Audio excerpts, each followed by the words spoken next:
কেতিয়াবা ৰঙালাওৰ কুমলীয়া পাতৰ চাটনি কৰি খাই পাইছেনে? আৰু যদি পোৱা নাই এই ভিডিঅ'টো সম্পূৰ্ণকৈ চাব আৰু নিশ্চয় এবাৰ ঘৰত বনাই খাই চাব আৰু কেনেকুৱা লাগিছে কমেণ্টত জনাবলৈ নাপাহৰিব।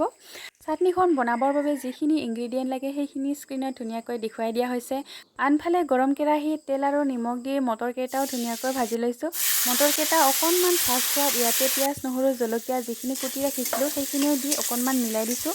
অলপ ভাজি হোৱাৰ পিছতে ৰঙালাওৰ পাত, নৰসিংহৰ পাত আৰু মান ধনিয়াখিনি ইয়াতে দি দিলোঁ আৰু দি অকণমান লৰাই থাকোঁতে এইখিনি হৈয়ে গ'ল।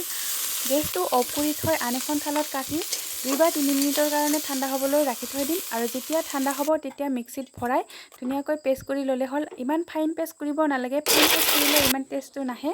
এয়া চাটনিকণ হৈয়ে গ'ল, কেনেকুৱা লাগিছে জনাবচোন। এতিয়া ভাতৰ লগত ধুনীয়াকৈ খাবলৈহে লাগে আৰু।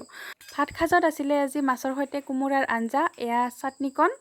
এনেদৰে ধুনীয়াকৈ তৃপ্তিৰে এসাঁজ খালোঁ। আপোনালোকে যদি মোৰ ভিডিঅ'টো চাই ভাল পাইছে লাইক, কমেণ্ট, শ্বেয়াৰ কৰিবলৈ নাপাহৰিব। আজিলৈ আহিছোঁ, বাই।